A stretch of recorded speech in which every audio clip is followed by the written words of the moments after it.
Hi hello నమస్తే welcome to our channel. Siddhu Jonnalagadda గారు main లీడ్గా Bommarillu Bhaskar గారి డైరెక్షన్లో రాబోతున్న సినిమా జాక్. ఈ సినిమా మీద అందరికీ హై ఎక్స్పెక్టేషన్స్ ఉన్నాయనే చెప్పుకోవచ్చు. ఎందుకంటే సిద్ధు గారి లాస్ట్ మూవీ టిల్లు స్క్వేర్ ఎంత పెద్ద హిట్ అయిందో మనందరికీ తెలిసిన విషయమే. సో ఇప్పుడు కూడా ఈ సినిమా మీద అందరూ అంతే ఎక్స్పెక్టేషన్స్ అయితే పెట్టుకున్నారు. రీసెంట్గా రిలీజ్ అయిన ఈ మూవీ ట్రైలర్ కూడా నెక్స్ట్ లెవెల్లో రెస్పాన్స్ అయితే తెచ్చుకుంది. ఈ సినిమాలో ఫుల్ యాక్షన్ అండ్ ఫన్ ఉండబోతున్నాయని క్లియర్గా అయితే అర్థమవుతుంది. ఈ సినిమాలో వైష్ణవి చైతన్య హీరోయిన్ గా యాక్ట్ చేస్తుంది. ఈ సినిమా ప్రమోషన్స్ ని కూడా చాలా గ్రాండ్ గానే ప్లాన్ చేశారు.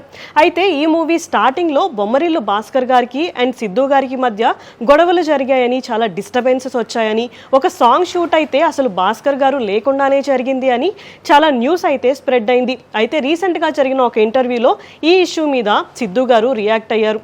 వాళ్ళిద్దరి మధ్య గొడవలు జరగడం అండ్ ఇష్యూస్ రావడం నిజమే అని ఆయన క్లారిటీ అయితే ఇచ్చారు. నార్మల్ గా ఇద్దరు ఫ్రెండ్స్ మధ్య చిన్న చిన్న వాటికి డిస్టర్బెన్సెస్ వస్తూ ఉంటాయి.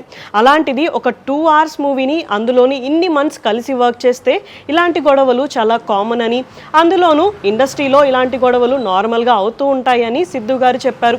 అంతేకాకుండా ఓన్లీ మూవీ విషయంలోనే గొడవలు జరిగాయని, పర్సనల్గా ఎలాంటి గొడవలు లేవు అని ఆయన క్లారిటీ అయితే ఇచ్చేశారు. అంతేకాకుండా ఈ మూవీ స్టార్టింగ్లో ఈ మూవీలో హీరోయిన్గా పూజా హెగ్డే గారిని ఫిక్స్ చేశారు అని ఒక రూమర్ అయితే వచ్చింది.